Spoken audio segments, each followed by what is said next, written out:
செய்கர்மம் கைகூட்டும் செஞ்சொல் பெருவாக்கும் பீடும் பெருக்கும் உருவாக்கும் ஆதலால் வானூர் மாணிமுத்தனை காதலால் கூப்புவார்தம் கை. இன்றைய வீடியோவில் நம்ம பார்க்கக்கூடிய தலைப்பு அப்படிங்கிறது சனிப்பெயர்ச்சி. சனிப்பெயர்ச்சி அப்படிங்கிறத பற்றி தான் நம்ம பார்க்க போகிறோம். முதல்ல என்னுடைய குலதெய்வத்தையும் காவல் தெய்வத்தையும் நவகிரகங்களையும் பஞ்சபூதங்களையும் வணங்கி நான் இந்த பதிவை தொடர்றேன். அதாவது சனிப்பெயர்ச்சி அப்படின்னு நம்ம பார்க்கும்போது சனி பகவான் சரியான தமிழ் வருடம் குரோதி வருடம் பங்குனி மாதம் 29ஆம் தேதி பங்குனி மாதம் 15ஆம் தேதி இரவு மணி 9:44 இதுவே ஆங்கில தேதி அப்படின்னு பார்த்தீங்கன்னா 2025 வருஷம் மார்ச் மாதம் 29, தமிழ் பங்குனி 15 தேதி. இந்த தேதியில் இரவு 9:44 கும்பராசியிலிருந்து மீன ராசிக்கு பெயர்ச்சியாகி போகிறாங்க சனி பகவான். அது இதுவரைக்கும் தன்னுடைய சொந்த வீடான கும்ப வீட்டில் மூலத்திரிகோண வீட்டில் இருந்து மீன வீட்டுக்கு பிரவேசிக்கிறது அப்படிங்கிறத பற்றியும் இதனால் ஏற்படக்கூடிய பலன்களை பற்றியும் தான் நம்ம பார்க்குறோம். இதில் 12 ராசிக்கு என்ன விதமாக பலன்கள் இருக்கும் அப்படிங்கிறத பார்க்குறோம். பொதுவாக ஒவ்வொரு ராசிக்கு தனித்தனி வீடியோவும் பார்க்குறோம். இதில் சனி பகவான் யார் அப்படின்னு கேட்டிங்க அப்படின்னா சூரியன் புத்திரன் தான் சனி. சனியின் புத்திரன் மாந்தி. அதாவது சனியின் புத்திரன் மாந்தி அல்லது குளிகன்னு சொல்லுவாங்க. இதில் சனியினுடைய நிலை அமைப்பு என்ன அப்படின்னு கேட்டிங்கன்னா சனி மேற்கு திசைக்கு அதிபதி, மேற்கு திக்குக்கு அதிபதி. சூரியன் கிழக்க உதித்து மேற்கு மறைகிறாங்க. அதுக்கு நேர் எதிராக இருக்கக்கூடிய பிளானட் யாருன்னு கேட்டிங்கன்னா சனி பகவான். அதாவது 12 ராசிகளில் காலபுருஷனுக்கு 7ஆம் வீடுன்னு சொல்லக்கூடிய துலாம் வீட்டில் உச்சமடையக்கூடியவரும் மேஷத்தில் நீச்சமடையக்கூடியவருமான இந்த சனி பகவான் இருள் கிரகம் என்றும் நீதி கிரகம் என்றும் நீதி பாரபட்சமற்ற நீதிவான் அப்படின்னு நம்ம பார்க்குறோம். அதாவது ஒரு நீதிபதி என்ன பண்ணுறாங்க அப்படின்னா தவறுகளை விசாரித்து மரண தண்டனையாக இருக்கலாம், ஆயுள் தண்டனையாக இருக்கலாம், தங்களுடைய உணர்வுகளுக்கு அப்பாற்பட்டு நீதி வழங்குறாங்க. அந்த ஒரு தன்மையில் தான் சனி பகவான் அப்படின்ற ஒரு கிரகம் அமைப்பு அப்படிங்கிறது இருக்குது. அவருக்கு ஈவு இரக்கம் அப்படிங்கிறதுலாம் கிடையாது அப்படின்ற அச்சம் மக்களிடையே நிறைய இருக்குது. அப்படிலாம் கிடையாது. ஒரு தனிப்பட்ட ஒரு நபருடைய ஜாதகத்தில் ஏற்பட்டிருக்கக்கூடிய கர்ம வினைகள் என்ன அப்படின்னு பார்த்துட்டு அதுக்கான சரியான பலாபலன்கள் என்ன அப்படிங்கிறத கொடுக்கறதுல சனி பகவான் சரியான ஒரு நிலையில் இருக்கிறாரு அப்படிங்கிறதுனால தான் நம்ம அவரை நீதிமான் அப்படின்னு சொல்கிறோம். அவருக்கு வச்சிருக்க பேர் ஒரு சரியான பேர் தான். இவர் மேஷத்தில் நீச்சமடைகிறார் அப்படிங்கிறதுனால மேசராசிக்காரங்களை பாதிக்க மாட்டார் அப்படின்ற ஒரு கருத்தும் இருக்குது. இந்த 12 ராசிகளில் முதலாவது ராசியில் தான் சனி பகவான் நீச்சமடைகிறாரு. சனி பகவான் பொறுத்த வரைக்கும் மேற்கு திக்கில் தான் பலம் அதிகம். அதாவது மேற்கு திக்கு அப்படின்னு பார்க்கும்போது மிதுனம் துலாம் கும்பம் மேற்கு திசை. இதில் கும்பராசியில் திக்பலம் அடைகிறாங்க. ஒரு ஜாதகத்தில் 7ஆம் வீட்டில் சனி பகவான் நிற்கும்போது அந்த சனி பகவானுக்கு 7ஆம் வீடு மேற்கு வீடு அப்படின்னு பேர். அங்கே திக்பலம் அப்படின்ற ஒரு அமைப்பில் பலம் அடைகிறாங்க சனி பகவான். இப்படிப்பட்ட சனி பகவான் மக்களிடையே ஒரு தவறான கருத்து இருக்குது. சனி ஒரு இருள் கிரகம், சனி பகவான் ஒரு துன்பங்களை மட்டும் தரக்கூடிய ஒரு கிரகம். 2.5 ஆண்டு, அதாவது மொத்தம் 7.5 ஆண்டுகள் அவருக்கு துன்பம் கொடுக்கறதுக்கு மட்டுமே அதிகாரம் கொடுத்து வச்சிருக்காங்க அப்படின்ற மாதிரிலாம் இருக்காங்க. அந்த மாதிரிலாம் கிடையாது. நவ கிரகங்கள் அப்படின்னு எடுத்துக்கிட்டாலுமே ஒவ்வொரு கிரகமும் ஒவ்வொரு பணிகளை செய்வாங்க. அதில் 9 கிரகமும் இணைஞ்சால் மட்டும்தான் ஒரு பலன் அப்படிங்கிறது கிடைக்கும்.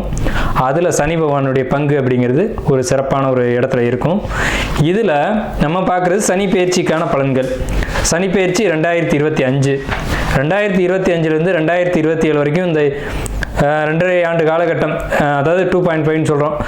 2.5 ஆண்டு காலகட்டம் மீன ராசியில் பயிற்சி ஆகக்கூடிய இந்த சனி பகவான் மீன ராசிக்கு சனி பகவான் பயிற்சி ஆகிறாங்க. இதே சமயத்தில் அந்த வீட்டு அதிபதியான குரு பகவான் தன்னுடைய வீட்டுக்கு 4ஆம் வீடான மிதுனத்தில் தன்னுடைய சொந்த ராசி நட்சத்திரத்திலேயே பிரவேசிப்பாங்க. அதாவது குரு பகவானுக்கு 3 நட்சத்திரங்கள் கொடுக்கப்பட்டிருக்கு ஜோதிட சாஸ்திரத்தில். அதில் புனர்பூச நட்சத்திரத்தில் பிரவேசிப்பாங்க. சனி பகவான் தன்னுடைய சொந்த நட்சத்திரமான உத்திரட்டாதி நட்சத்திரத்தில் பயணிக்கும் போது குரு பகவான் தன்னுடைய சொந்த நட்சத்திரமான புனர்பூசத்தில் பிரவேசிப்பாங்க. ஆகையால் இந்த சனி பெயர்ச்சி அப்படிங்கிறது ரொம்பவும் ரொம்பவும் உத்தமமான பலன்களை மக்களுக்கு, பொதுமக்களுக்கு, வணிகம் செய்யக்கூடியவங்களுக்கு, தொழில்துறையில் இருக்கக்கூடியவங்களுக்கு, குருமார்களுக்கு, ஆன்மீகத்துறை சம்பந்தப்பட்டவங்களுக்கு, ஆன்மீகத்தில் இருக்கக்கூடியவங்களுக்கு, பொது சேவையில் ஈடுபடக்கூடியவங்களுக்கு, பொது காரியங்கள், அதாவது இறை காரியங்கள் இதிலெல்லாம் ஈடுபடக்கூடியவங்களுக்கு இந்த 2.5 ஆண்டு காலகட்டமும் ரொம்ப சிறப்பான உன்னதமான உத்தமமான பலன்களை இந்த சனி பகவான் கொடுக்க காத்துக்கிட்டு இருக்காங்க. அப்படி தான் இந்த கிரக நிலைகள் அப்படிங்கிறது அமைஞ்சிருக்கு. சனி பகவான் மட்டும் வச்சுக்கிட்டு நம்ம ஒரு பெயர்ச்சி பலன்களை சொல்ல முடியாது. சனி பகவான் மற்ற வருட கிரகங்கள்னு சொல்லக்கூடிய குரு பகவான், ராகு, கேது இவங்களுடைய பெயர்ச்சியின் அடிப்படையில் தான் தன்னுடைய பலன்களை முழுமையாக ஒரு ராசி கொடுப்பாங்க. இதில் நற்பலன்களை ஏற்படுத்தக்கூடிய ராசி அமைப்பு இந்த கோச்சார ரீதியில் அப்படின்னு பார்க்கும்போது ரிஷபம், கடகம், துலாம், மகரம், மற்றும் கன்னி இந்த 6 வீடுகளுக்கும் மிகவும் உன்னதமான பலன்களையும், மற்ற 6 ராசிகளான மேஷம், மிதுனம், சிம்மம், விருச்சிகத்துக்கு கூட நல்ல பலன்களை செய்யும். அதில் துலாமுக்கு மட்டும் வந்து ரொம்ப உத்தமமான பலன்களை செய்யும் அப்படி சொல்ல முடியாது. ஆனால் விருச்சிக ராசிக்கு அதிக நட்பலன்களை தரும், மகரத்துக்கு உன்னத பலன்களை தரும், கும்பத்துக்கு இதுவரைக்கும் இருந்த கஷ்டங்கள் குறைஞ்சி இனி நல்ல ஒரு காலகட்டம் அப்படிங்கிறது இந்த சனி பெயர்ச்சியில் உங்களுக்கு வந்து கண்டிப்பாக கிடைக்கும். இந்த 6 ராசிகளுக்கு, அதாவது மேஷ ராசிக்கு துன்பம் அப்படின்னு எடுத்துட்டா கூட ரிஷப ராசிக்கு நல்லா இருக்கு, கடக ராசிக்கு நல்லா இருக்கு, துலா ராசிக்கு காட்டிலும் விருச்சிக ராசிக்கு நல்லா இருக்கு, கன்னி ராசிக்கு நல்லா இருக்கு, மகர ராசிக்கு நல்லா இருக்கு. இந்த 6 ராசிகளுக்கு நட்பலன்களும், மற்ற 6 ராசிகளுக்கு பெரிய கெடுதல் இல்லை அப்படின்ற ஒரு நல்ல வார்த்தையை சொல்லி நம்ம வந்து வீடியோக்குள்ளே போகலாம். அன்பான மேசராசி நேயர்களே, அதாவது மேஷம் அப்படின்னாலே காலபுருஷனுடைய முதலாவது வீடு. இந்த ராசிக்கு என்ன ஒரு அமைப்புன்னு கேட்டிங்கன்னா, மேஷம் எங்கெல்லாம் இருக்கோ அந்த வீட்டில் ஒரு ஜோசியர் கண்டிப்பாக இருப்பாங்க. மேஷம் அப்படின்னாலே ஜோதிடம், வேதம், ஞானம், இந்த மாதிரியான நற்குணங்களை உடைய ராசி, நற்குணங்களை உடைய குடும்பத்தில் தான் ஒரு மேஷம் வந்து பிறக்கும். மேஷம் அப்படிங்கிறது ஆடுங்க.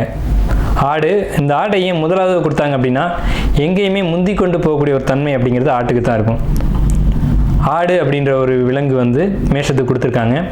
இது வந்து ஒரு நல்ல ஒரு மங்களமான ஒரு சின்னம். மங்களக்காரகன் தான் செவ்வாய், அவருடைய வீடு தான் மேஷ வீடு. இந்த மேசராசிக்காரங்களுக்கு வரக்கூடிய சனி பெயர்ச்சி 2025 முதல் 2027 வரைக்கும் எப்படி இருக்குன்ற பலன்களை தெரிஞ்சுக்கணும்னு நீங்கள் ஆர்வத்தோடு இருக்கிறது நமக்கு தெரியுது. மேசராசிக்கு நல்ல பலன்கள் கொடுக்குமா அப்படின்ற ஒரு கேள்வியோடு தான் இந்த வீடியோக்குள்ளே நீங்கள் வந்திருப்பீங்க. தயவு செய்து இந்த வீடியோ வந்து முழுமையாக பாருங்கள். நிறைய பலன்களை தெளிவாக, விரிவாக, விளக்கமாக நம்ம கொடுத்துருக்கோம்.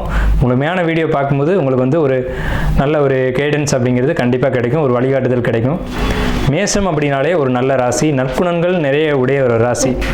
மேஷம் அப்படின்னா ஒரு துடிப்பு, ஒரு வேகம், ஒரு நல்ல குணங்கள் நிறைஞ்சிருக்கும். எப்பவுமே கோபம் இருக்க இடத்துல தான் குணம் இருக்கும். மேசராசிக்காரங்க அதிகமாக கோவப்படுவாங்க. கோவப்பட்டாங்க அப்படின்னா என்ன அர்த்தம்னா, அங்கே வந்து உண்மையும் பாசமும் அன்பும் இருக்குது அப்படின்னு அர்த்தம். தாய் அடிக்கிறதுக்காக தாய் வந்து கெட்டவன்னு சொல்லிட முடியாது. தன்னுடைய குழந்தை வந்து ஒரு நல்ல வழியில் போகணும் அப்படிங்கிறதுக்காக அவள் அடிப்பா. அந்த ஒரு குணம் அப்படிங்கிறது மேசராசிக்கு உண்டு.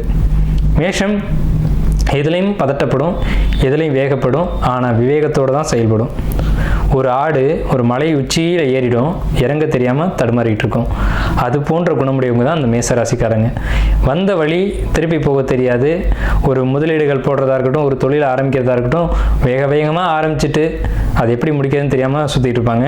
இதுக்கு என்ன அப்படின்னு கேட்டிங்கன்னா, ஒரு ஜோதிடரை அணுகி அந்த ஜோதிடருடைய வழிகாட்டுதலின் பேரில் நீங்கள் நடந்தீங்க அப்படின்னா ரொம்ப பெரிய வளர்ச்சியும், ரொம்ப ஒரு நல்ல எதிர்காலத்தில் ஒரு பெரிய ஒரு இடத்துக்கும், பல பேருக்கு ஒரு முன்னுதாரணமாகவும் பல பேருக்கு நன்மைகள் செய்யக்கூடிய இடத்துல தான் மேசராசிக்காரங்க வருவாங்க. அதுக்கு தேவையான ஒரே ஒரு விஷயம் என்னன்னு கேட்டிங்கன்னா, ஜோதிடருடைய வழிகாட்டுதல். மேஷம் பிறருக்கு செய்யணும், பிறருக்காக பிறந்த பிறப்பு தான் மேஷம். அதாவது பொதுமக்களுக்கு ஒரு தலைவனாக இருக்கக்கூடிய ஒரு அமைப்பு யாருக்கு கிடைக்கும் அப்படின்னு கேட்டிங்கன்னா மேசராசி கிடைக்கும். மேசம் முதலாவது ராசியாக இருக்குது அப்படிங்கிறதுனாலே இவர்கள் வந்து தலைமை தாங்கக்கூடிய இடத்துக்கு வருவாங்க, முதன்மையானவர்களாக வருவாங்க. 40 வயசுக்கு மேலே பொதுமக்களுக்காகவே வாழ வேண்டிய ஒரு அமைப்பு யாருக்கு வரும்னு கேட்டிங்கன்னா மேஷத்துக்கு தான் வரும். அப்போ இது வந்து சமுதாயத்துக்கான மனிதர்கள் யாருன்னு கேட்டிங்கன்னா மேஷம்தான். தங்களுடைய குடும்பத்தையும் பார்த்துக்கணும், சமுதாயத்தையும் பார்க்கணும். சமுதாயத்தில் ஏற்படக்கூடிய நல்லது கெட்டதுக்கும் போய்க்கணும், தன்னுடைய குடும்பத்தையும் அனுசரித்து கொண்டு போகணும் அப்படின்ற ஒரு அமைப்பு எந்த ராசிக்கு உண்டு அப்படின்னு கேட்டிங்கன்னா மேசராசிக்கு தான் உண்டு. ஸோ அப்பேற்பட்ட உன்னதமான உத்தமமான ராசி மேசராசி அன்பர்களே, உங்களுக்கு சனி பெயர்ச்சி நன்மை செய்யுமா அப்படின்ற ஒரு கேள்வியோடு நீங்கள் இந்த வீடியோக்குள்ளே வந்திருப்பீங்க. நிச்சயமாக சொல்கிறேன், உறுதியாக சொல்கிறேன், உங்களுக்கு வந்து சனி பெயர்ச்சி நன்மை தான் செய்யும். ஏன் அப்படி சொல்கிறோம் அப்படின்னம்னா, மேசராசிக்கு 2ஆம் வீட்டில் குரு, 6ஆம் வீட்டுக்கு கேது, 5ஆம் வீட்டுக்கு பயிற்சி ஆகிறாங்க. மே 14ஆம் தேதி அன்னைக்கு குரு பயிற்சி வந்து உங்களுக்கு ரிஷபத்துலேருந்து மிதுனம் அணைக்கும். மே 18ஆம் தேதி அன்னைக்கு கேது வந்து கன்னிமனையிலேருந்து சிம்மத்துக்கும் பயிற்சி ஆகிறாங்க. அதே காலகட்டத்தில் உங்களுக்கு பாதகஸ்தானம் சொல்லக்கூடிய கும்பராசியில் ராகு பகவான் பயிற்சியாகி மீனத்திலேருந்து பயிற்சியாகி சனி பகவான் கும்பத்திலேருந்து மீனத்துக்கு போவாங்க, மீனத்தில் இருக்க ராகு பகவான் கும்பத்துக்கு வருவாங்க. இந்த மாதிரியான ஒரு மாற்ற அமைப்புகள் எல்லாமே பார்க்கும்போது உங்களுக்கு கிரக நிலைகள் அப்படின்னு கணிச்சோம் அப்படின்னா, உங்கள் ராசிக்கு விரயஸ்தானத்தில் சனி, ராசிக்கு 3ஆம் இடத்துல குரு, ராசிக்கு 5ஆம் இடத்துல கேது, ராசிக்கு 11ஆம் இடத்துல ராகு. மீண்டும் சொல்கிறேன், ராசியில் உங்களுக்கு வந்து ராசிக்கு 12ஆம் வீட்டில் விரயஸ்தானத்தில் சனி பகவான், 3ஆம் இடத்து குரு, 5ஆம் இடத்து கேது, 11ஆம் இடத்து ராகு. இந்த அமைப்புகள் மொத்தமாக நம்ம கவனித்து பார்க்கும்போது வருட கிரகங்கள் இந்த ஒரு அமைப்பில் இருக்கும்போது இந்த வருடத்தை யார் நன்மை செய்வா, யார் கெடுதல் செய்வா அப்படின்னு பார்க்கும்போது இந்த நான் சொன்ன 4 கிரகங்களுமே நன்மை மட்டுமே செய்யும், தீமை செய்ய வாய்ப்புகள் இல்லை. அதாவது மிதுன ராசி அப்படிங்கிறது காலபுருஷனுக்கு 3ஆவது ராசி. குரு பகவான் உங்கள் ராசிக்கு 9க்கும் 12க்கும் உடையவர். 12ஆம் வீட்டு அதிபதி 3ஆம் வீட்டுக்கு வரும்போது மறைவு ஸ்தானாதிபதி மறைவு ஸ்தானத்துக்கே வருவாங்க. அப்போ இந்த அமைப்புக்கு பேர் விபரீத ராஜயோகம் அப்படின்னு பேர். விபரீத ராஜயோகம்னா என்னன்னு கேட்டிங்கன்னா திடீர் அதிர்ஷ்டங்களையும் திடீர் தனவரவையும் எதிர்பார்க்காத ஒரு சொத்து உங்களை தேடி வரும். ஆனால் அது உங்களுடைய சொத்தாக இருக்கும். ஸோ இந்த ஆண்டு தொடக்கமே ஒரு தனவரவோடு உங்களுக்கு தொடங்கும். அப்போ திடீர்னு ஒரு பண வரவு வருது அப்படின்னா அங்கே தான் நீங்கள் கவனமாக இருக்கணும். அந்த பணம் எந்த வழியில் வருது, எந்த வழியில் செலவு பண்ணணும் அப்படின்ற ஒரு விஷயத்தில் திட்டமிடல் தேவை. அதாவது குடும்பத்தில் ஒரு தேவை இருக்கும், அந்த தேவைக்கு ஏற்ப பணமும் உங்களுக்கு தேடி வரும். 2வது விஷயம், உங்கள் ராசிக்கு 5ஆம் இடத்துல பேர்ச்சியாளருடைய கேது நன்மை செய்யுமா தீமை செய்யுமான்ற ஒரு கேள்வி, 7.5 சனி, விரையச்சனி அப்படிங்கிற ஒரு பயம் இதெல்லாம் உங்களுக்குள்ளே இருக்கிறது தெரியுது. கண்டிப்பான முறையில் 5ஆம் இடம்ன்றது காதல் ராசி அப்படின்னு பேர். இப்போ மேச ராசிக்கு காதல் குடும்ப அமைப்பு எப்படி இருக்கும் அப்படிங்கிறத நம்ம கணிப்போம். குடும்பம் அப்படிங்கிறது 2ஆம் இடம். 2ஆம் இடத்துல கேது குரு பகவான் இவ்வளவு காலகட்டங்களாக வக்ர நிலையில் இருந்தாங்க. இதனால் குடும்பத்துக்குள்ளே வெளியில் சொல்ல முடியாத பிரச்சனைகள், ஏகப்பட்ட பிரச்சனைகள் போயிட்டு இருந்திருக்கும். அதாவது குடும்ப பிரச்சனை வெளியில் சொல்ல முடியாது. அதாவது சிலர் இருப்பாங்க, கணவனுக்கும் மனைவிக்கும் பிரச்சனையாக இருக்கும், அதை 3ஆவது நபர்கிட்ட போய் சொல்லிகிட்டு இருப்பாங்க. மனைவி கணவனை விட்டுட்டு இன்னொருத்தட்ட போய் சொல்லிட்டு இருப்பாங்க.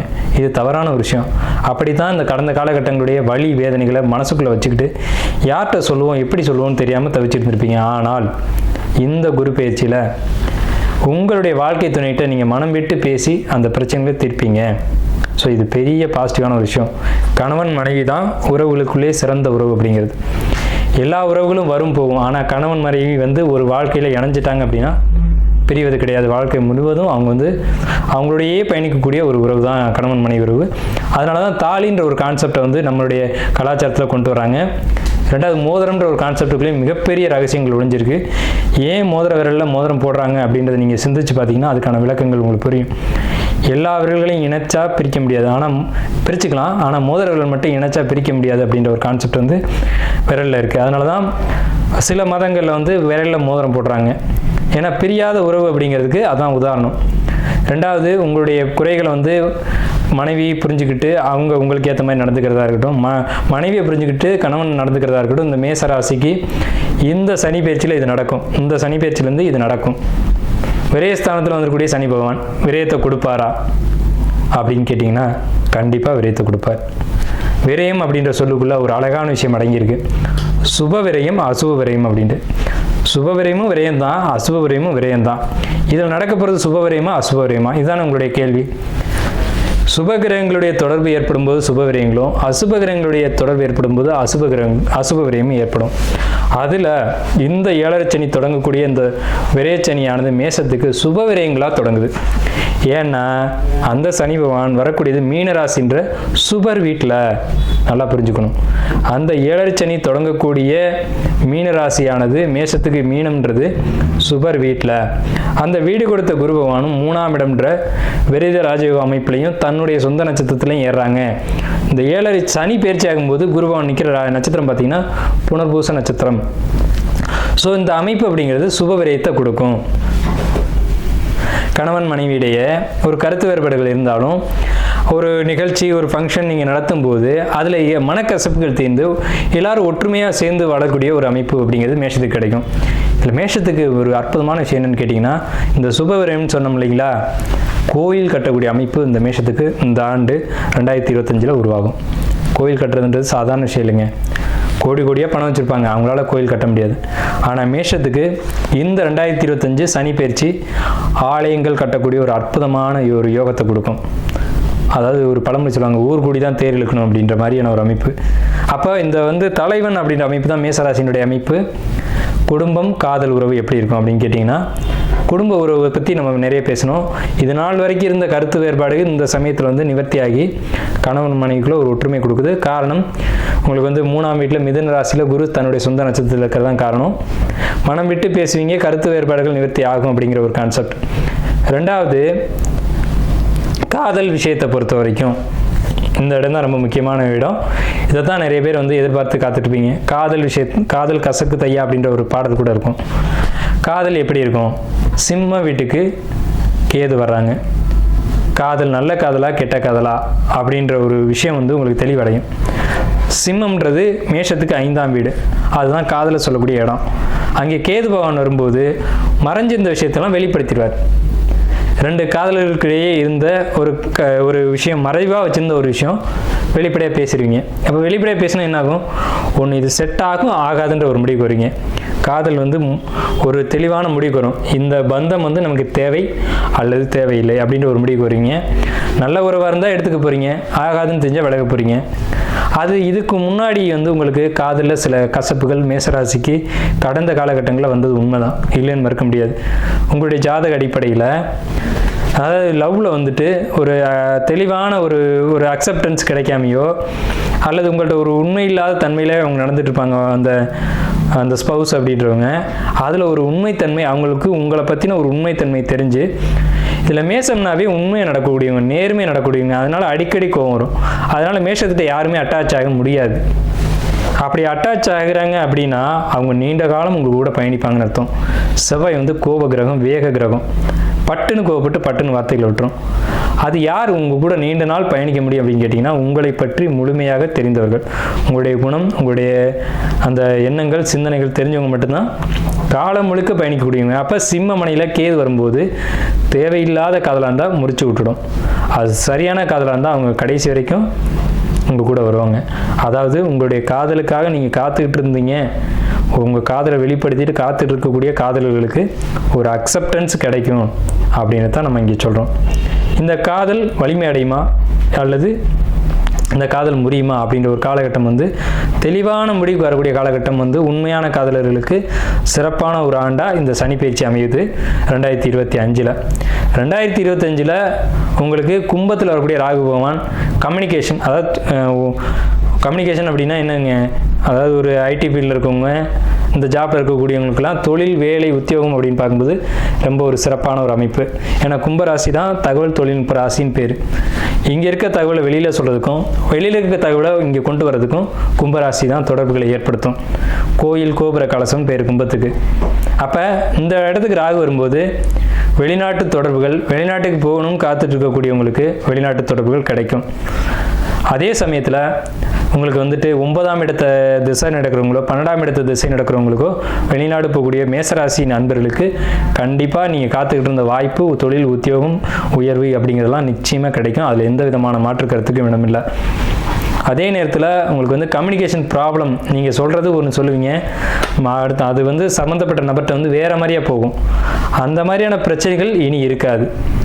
இனிமேல் நீங்கள் என்ன கம்யூனிகேட் பண்ணணும்னு நினைக்கிறீங்களோ அந்த சரியான ஒரு வெளிப்படுத்தல் வந்து உங்களுக்கு இருக்கும். அது இடைப்பட்ட நபர்கள் திருத்தல் அப்படிங்கிறதுலாம் இனி மேசராசிக்கு இருக்காது. அதே சமயத்தில் வேலையில் இருக்கக்கூடியவங்களுக்கு நல்ல ஒரு ப்ரொமோஷன் கிடைக்குமா அப்படின்னு கேட்டிங்கன்னா கண்டிப்பாக கிடைக்கும். இன்க்ரிமெண்ட் கிடைக்குமானா கண்டிப்பாக கிடைக்கும். இதே சமயத்தில் பெண்களால் மேசராசிக்காரங்களுக்கு துன்பம் ஏற்படக்கூடிய காலகட்டம் தான் இந்த சனி பயிற்சி காலகட்டம். ஆண்களாக இருக்கும் பட்சத்தில் நீங்கள் பெண்கள் விஷயங்களில் வந்து ரொம்ப எச்சரிக்கையாக இருக்கணும். நீங்கள் வேலை செய்யக்கூடிய இடத்துல, உத்தியோகம் பண்ணக்கூடிய இடத்துல ஒரு லேடிஸ் இருக்காங்க அப்படின்னா அவங்ககிட்ட ரொம்ப கண்ணியமாக நடந்துக்கணும். எப்போவுமே மேஷம் வந்து ரொம்ப கண்ணியமாக நடந்துக்கூடிய ஒரு அமைப்பு உள்ளவங்க தான். அதே சமயத்தில் அவங்களுடைய போக்கு என்ன, அவங்க எப்படி நடந்துக்கிறாங்க, அவங்க நம்மளை வெறுக்கிறாங்களா இல்லை நம்ம இருக்கிறது அவங்களுக்கு ஏதாவது இடையூறாக இருக்கா அப்படின்றத பார்த்து அதுக்கேற்ற மாதிரி நீங்கள் வந்து உங்களுடைய வேலைகளை செஞ்சுட்டு வரணும். அவங்க வந்து உங்களை வந்து அவங்க ஒரு போட்டியாக கூட நினைக்கலாம். இவர் இருக்கிறது வந்து நமக்கு தொந்தரவாக இருக்குது, நமக்கு கிடைக்க வேண்டிய இன்க்ரிமெண்ட்டோ ப்ரொமோஷனோ அவருக்கு கிடைக்குது, அவர் இருக்கிறது நமக்கு தொந்தரவாக இருக்கே அப்படின்னு சொல்லிட்டு உங்கள்கிட்ட வந்து சில தேவையில்லாத இடைஞ்சல்களை கொடுக்கக்கூடிய ஒரு காலகட்டம் தான் இந்த காலகட்டம். அதுக்கு என்ன பரிகாரம் அப்படின்னு கேட்டிங்கன்னா, பொறுமை, கவனம், உங்களுடைய வேலையை நீங்கள் பார்க்குறது, அடுத்தவங்க வேலையை நீங்கள் செய்யாதீங்க, அடுத்தவங்களுடைய விஷயங்களை நீங்கள் தலையிடாதீங்க, அடுத்தவங்களை பற்றி நீங்கள் கமெண்ட் அடிக்காதீங்க. மேசராசிக்கு நான் கொடுக்கக்கூடிய பரிகாரம் அப்படின்னு கேட்டிங்கன்னா, நீங்கள் உண்டு, உங்கள் வேலை உண்டு, உங்களுடைய பணி உண்டு, அதோடு போயிட்டே இருக்கணும். அடுத்தவங்க வேலையில் தலையிடுறதோ அடுத்தவங்களை பற்றி பேசுகிறதோ பொறுமை இல்லாமல் ஒரு இடத்த விட்டு வெளியில் வர்றதோ இருக்கக்கூடாது இந்த காலகட்டங்களில். பொறுமை வந்து சனியினுடைய அமைப்பு. சனி காத்திருக்கக்கூடியவர். ராகு பகவானும் சனியினுடைய காரத்துவம் என்னன்னு கேட்டிங்கன்னா காத்திருத்தல், காலம் வரும் வரை காத்திருத்தல் வந்து சனியினுடைய காரத்துவம். அதை கையில் பிடிச்சிக்கிட்டீங்க அப்படின்னா உங்களுக்கு தேவையான வளர்ச்சியை சனி பகவான் கொடுத்துருவார். அதுவும் மேஷத்துக்கு பாதகாதிபதியான சனி பகவான் அவர் வந்து விரைச் சாதனத்தில் வரும்போது நீங்கள் காத்திருந்தீங்க அப்படின்னா மட்டும் உங்களுக்கு தேவையான எல்லா யோகங்களும் எப்பவுமே கிடைக்கும். ஆனால் மேஷம் காத்திருக்காத ராசி, இதுதான் உண்மை. இருந்தாலும் என்னுடைய பணி அப்படிங்கிறது நீங்கள் இந்த காலகட்டத்தில் காத்திருந்தால் நன்மை வரும்னு சொல்லக்கூடியது என்னுடைய வேலை. அதை நான் கரெக்டாக செய்கிறேன். நீங்கள் காத்திருந்தீங்க அப்படின்னா நீங்கள் காத்திருந்ததுக்கான ஒரு நற்பலன் அப்படிங்கிறது நிச்சயமாக கிடைக்கும். நீங்கள் உத்தியோகம் பண்ணக்கூடிய இடத்துல பர்மனெண்ட்டாக நீங்கள் வந்து வேலை செய்யக்கூடிய ஒரு அமைப்பு அப்படிங்கிறது உத்தியோகம் வேலையில் இருக்கக்கூடியவங்களுக்கு நிச்சயமாக கிடைக்கும். ப்ரொமோஷன், இன்க்ரிமெண்ட் கிடைக்கும். அங்கே இருக்க உண்மைத்தன்மையை நான் சொல்லிட்டேன். அதே சமயத்தில் நீங்கள் ஜாப்பில் இருக்கீங்க, அதே ஜாப்பில் இன்னொருத்தருக்கு ப்ரொமோஷன், இன்க்ரிமெண்ட் கிடைக்குது அப்படின்னா நீங்கள் பொறுமையாக காத்திருக்கணும். ரெண்டாவது விஷயம், அவங்களுக்காக நீங்கள் ஜாமீன் ஏற்றக்கூடாது. அவங்களுக்கான ஒரு வாரண்டி, கேரண்டி இதெல்லாம் நீங்கள் கொடுக்கக்கூடாது. நீங்கள் உண்டு, உங்கள் வேலை உண்டு, உங்கள் பணி உண்டு அப்படிங்கிறத நான் சொல்லிட்டேன். பொறுமையாக இருக்கணும் அப்படிங்கிறத நம்ம இங்கே வலியுறுத்தி சொல்லியிருக்கோம். அதே நேரத்தில் திருமண வாழ்க்கையை பொறுத்த வரைக்கும் திருமணம் அப்படிங்கிறது 1000 காலத்து பயிருங்க. குருபவன் உங்களுக்கு 3ஆம் இடத்துல வந்திருக்காங்க. கண்டிப்பாக நல்ல வரன் அமையுங்க. ஏன்னா 3ஆம் இடத்துல இருக்க குருபவன் உங்கள் ராசிக்கு 7ஆம் இடத்தை பார்ப்பார். அது அந்த 3ஆம் வீட்டிலேருந்து 5ஆம் வீடு அமையும். லவ் மேரேஜுக்கான சக்ஸஸ்ஃபுல்லான காலகட்டம் இந்த மேச ராசிக்கு. அதே நேரத்தில் வரன் தேடி இருக்கவங்களுக்கு சரியான வரன் சரியான இடத்துலேருந்து வந்து உங்களுக்கு அமையும். அதுக்கு உங்களுடைய பிறப்பு ஜாதகமும் நீங்கள் பார்த்துக்கணும். அதை நீங்கள் பார்த்துக்கோங்க. ஆனால் கோச்சார கிரகங்களுக்குன்னு ஒரு வலிமை உண்டு. கோச்சார கிரகங்கள் கோச்சாரத்தில் சில விஷயங்களை பண்ணி வைக்கிறதுக்கான ஒரு அதிகாரம் உண்டு. அந்த அடிப்படையில் பார்க்கும்போது இந்த சனி பயிற்சியில் உங்களுக்கு திருமணம் நடத்தி வைக்கணும் அப்படின்ற ஒரே தீர்மானத்தோடு தான் சனி பகவான் பயிற்சியாகி மீனராசிக்கு வர்றாங்க. அதே மாதிரி குடும்ப தெய்வம், குலதெய்வம், இந்த வழிபாட்டில் இருக்கக்கூடியவங்களுக்கு இந்த வழிபாடுகளை பிரேக் பண்ணாமல் நீங்கள் எடுத்து செய்யணும். குலதெய்வம், குடும்ப தெய்வம், இன தெய்வம் இதெல்லாம் எடுத்து நீங்கள் வழிபாடு பண்ணணும். இதில் எந்த ஒரு தடங்கள், தாமதம் இதுக்கு நீங்கள் இடம் கொடுக்கக்கூடாது மேசராசி அன்பர்களே. ஏன் அப்படி சொல்கிறோம், உங்களை அழுத்தி சொல்கிறோம்னா மேசராசிக்கு தான் அந்த தன்மை வரும், மேசராசிக்கு தான் அந்த பொறுப்பு வரும். நீங்கள் தான் எடுத்து நீங்கள் தான் செய்யணுன்ற ஒரு இடம் வரும். அந்த விரேச்சனியாக வரும்போது பலரும் பலதை பேசுவாங்க, அதெல்லாம் காதில் வச்சுக்கூடாது. காதில் வச்சுக்கிட்டீங்க அப்படின்னா பொறுமை இழந்துடுவீங்க. ஏன்னா நீங்கள் பொறுமை இல்லாத ராசிக்காரங்க. பொறுமை இழந்தோம்னு சொன்னால் அந்த காரியத்தை வெற்றிகரமாக செய்ய முடியாது. எப்போவுமே ஒரு தலைமையில் இருக்கவங்களுக்கு பொறுமைன்றது ரொம்ப அதிகமாக தேவை. அந்த பொறுமையோட அந்த வழிபாடுகளை எடுத்து செய்யுங்க. கோயில் கட்டக்கூடிய பாக்கியமே உங்களுக்கு உண்டுன்னு நான் சொல்கிறேன். கோயில் கட்டுவீங்க, ஆலய பணிகளை செய்வீங்க. அதே நேரத்தில் உங்களுடைய குலதெய்வம், இன தெய்வம், குடும்ப தெய்வம், இந்த தெய்வங்களுடைய வழிபாடு இந்த டைமில் வந்து உங்களுக்கு வந்து சனி பகவான் மீனராசிக்கு பயிற்சி ஆகும்போது தான் அது நடக்கும். ஏன்னா குரு அப்படிங்கிறது இறைவன் அர்த்தம். அப்போ இறை வழிபாட்டுக்கான இடத்துக்கு சனி பகவான் வர்றாங்க. அந்த இடத்துக்கு வரும்போது வெளிநாட்டு பயணங்களையும் வெளியூர் பயணங்களையும் உங்களுக்கு அதிகமாக மேசராசிக்கு கொடுக்கும். அதன் மூலமாக யோகங்களையும் யோக பாக்கியங்களையும் கொடுக்கும். அதையும் நீங்கள் வந்து கரெக்டாக செய்யணும். அதே நேரத்தில் இந்த வழிபாடுகளையும் கரெக்டாக செய்யணும். பொறுமை ரொம்ப ரொம்ப ரொம்ப அவசியம் இந்த 7.5 நாட்டு சனி காலகட்டங்களில்.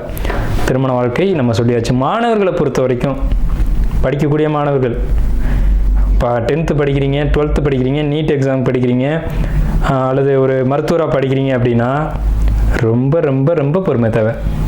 நீங்கள் படிக்க போன இடத்துல படிப்பு மட்டும்தான் பார்க்கணும். அதை விட்டுட்டு படிப்பை தவிர்த்து மற்ற விஷயங்களை கவனம் செலுத்தக்கூடாது. உங்கள் வேலை என்ன, படிக்க தானே போயிருக்கீங்க, படிப்பை மட்டும் கவனம் செலுத்துங்க. அதே நேரத்தில் பார்ட் டைமாக படிக்கிறவங்களுக்கு ரொம்ப அற்புதமான காலகட்டம். பொறுமையும் நிதானமும் தேவை. புரிஞ்சு படிங்க. ஏன்னா உங்களுக்கு குருபவன் 3ஆம் இடம் தான் மனசு, ஆள் மனசு அப்படிங்கிறது குருபவன். ஸோ அதனால் படிப்புக்கு நல்லாயிருக்கும். ஆனாலும் உங்களுடைய மனதில் தேவையற்ற எண்ணங்கள், தேவையற்ற சிந்தனைகள், மன அழுத்தங்கள், குழப்பங்கள், கவலைகள் இதெல்லாம் ஊடுருவும். சரிங்களா? அதாவது நான் வெளிப்படையாகவே சொல்கிறேன். நீங்கள் படிக்க போகிறீங்க, பட் 12th 10th அப்படிங்கிறது டீனேஜ் காலகட்டம்னு பேர். இந்த டீனேஜில் என்ன உணர்வுகள் மாணவர்களுக்கு வரும்ன்றது எல்லாருக்கும் தெரிஞ்ச விஷயந்தான். ஸோ அங்கே தான் தடுமாற்றம் வரும். படிக்க போனால் படிக்கிற வேலையை மட்டும் பார்க்கணும். அதை விட்டுட்டு லவ் பண்ணுறேன், க்ரஷ் இருக்குது, இந்த வெங்காயம்லாம் உங்களுக்கு தேவையில்லை. சரிங்களா? படிக்க போன இடத்துல படிப்பை தான் பார்க்கணும். அதாவது நம்மளை வந்து தாய் தகப்பன் வந்து இரு கண்களாக பாவிச்சு கண்ணை காட்டிலும் ரொம்ப ஒரு தன்னுடைய வாழ்க்கையை அர்ப்பணித்து உங்களை வந்து படிக்க வைக்கிறாங்க. அதனுடைய தன்மை உங்களுக்கு புரியணும். தாய் தகப்பனை நீங்கள் ஒரு நிமிஷம் நினச்சி பார்க்கணும். வருவாங்க போவாங்க, வாழ்க்கையில் எல்லாமே இருக்கும், உணர்வுகள் எல்லாருக்குமே இருக்குது, இல்லாமல் இல்லை. ஆனால் படிக்கிற காலகட்டங்கள் முடிக்கிறது திரும்பி வராது. இதுவே 60 வயதிலும் காதல் உண்டுன்னு பாடல் உண்டு. சரிங்களா? 60லும் காதல் வரும்னு சிவாஜி கணேசனே பாடியிருக்காரு. அது பொறுமையாக பார்த்துக்கலாம். ஆனால் படிப்புன்றது போனால் திரும்ப வராது. சரிங்களா? படிப்பில் மட்டும் கவனம் தேவை. ஆனால் படிப்பை தவிர எல்லா கவனமும் உங்களுக்கு இந்த காலகட்டத்தில் வரும். மன அழுத்தம் வரும், குழப்பம் வரும், கவலை வரும். ஆனால் இது தேவையான, இது தேவையில்லாத ஒரு வெங்காயம். சரிங்களா? இந்த அழுத்தம் மன அழுத்தம் தேவையான யோசிச்சு பாருங்க ஒரு நிமிஷம். அது தேவையற்ற ஒரு விஷயமா இருக்கும். அது தூக்கி போட்டீங்க அப்படின்னா உங்களோட படிப்பு ரொம்ப சிறப்பாக இருக்கும். ஏன்னா நம்ம என்னதான் ஒரு 7.5 சனி நடக்குது, அஷ்டம சனி நடக்குது, அர்த்தாஷ்டம சனி நடக்குது, கண்டக சனி நடக்குது, எது நடந்தாலும் சரிங்க, நமக்கு தேவை படிப்பு. இந்த காலகட்டத்தில் படித்து ஒரு நல்ல மார்க் மதிப்பெண் எடுத்தால் மட்டும்தான் நம்மளுடைய தாய் தகப்பனை இந்த உலகத்தில் நம்ம அறிமுகப்படுத்த முடியும். அவங்க தன்னுடைய வாழ்க்கையை அர்ப்பணித்து உங்களை படிக்க வைக்கிறாங்க. அவங்களுக்கான ஒரு மதிப்பு, மரியாதை, அங்கீகாரன்றது நீங்கள் ஏற்படுத்தி கொடுக்கணும். பொதுவாகவே நமக்கு ஒரு பரிகாரம் உண்டு. என்னன்னு கேட்டிங்கன்னா, முதல்ல எந்த ராசி எந்த லக்னமாக இருந்தாலும் சரி, கணபதியை வழிபாடு செய்யணும். தாய் தகப்பனை மதித்து வழிபாடு பண்ணணும். வழிபாடணும்னா அவங்களுக்கு பூஜை கற்பூரம்லாம் காட்டணும் அவசியம் இல்லை. அவங்க மனசு வருத்தப்படாமல் நடந்துக்கணும். இதுதான் பரிகாரம். சரிங்களா? உங்களுடைய எல்லா பிரச்சனைகளும் தீர்க்கக்கூடிய இடம் எதுன்னா தாய் தகப்பன் தான். அதாவது கல்யாணமே நடக்கலைன்னு சொல்கிறீங்க, குழந்தையே இல்லைன்னு சொல்கிறீங்க. மேசராசி மேச லக்னம் மட்டும் இல்லை, எல்லாருக்கும். ஆனால் இதுக்கு மேஷத்துக்கு மட்டும் தான் ரொம்ப அக்யூரேட்டாக பிடிக்கும், நங்குற மாதிரி பாயும். என்னன்னு கேட்டிங்கன்னா, உங்களுடைய தாய் தகப்பனை ஒன்றா நிற்க வச்சு அவங்க காலில் விழுந்து ஒரு ஆசீர்வாதம் வாங்கிட்டு அவங்களுக்கு பாத பூஜை மட்டும் செஞ்சு விடுங்க. கல்யாணம் இல்லையா, நிச்சயமாக கல்யாணம் நடக்கும். அவன் ஜாதகத்தில் சுக்கிரன் நீச்சம், சுக்கிரனே இல்லைன்னு சொன்னாலும் சரி, திருமணம் நடக்கும். அதே நேரத்தில் குழந்தையே இல்லை, குழந்தைக்கான வாய்ப்பே இல்லைன்னு சொன்னாலும் கண்டிப்பாக குழந்தை கிடைக்கும். சரிங்களா? ஜோதிடத்துக்கு அப்பாற்பட்ட விஷயங்கள்னு சில விஷயங்கள் உண்டு. ஜோதிடம் உண்மை. ஜோதிடம் எந்த காலகட்டத்திலும் எழுதின எழுத்து அழியாது.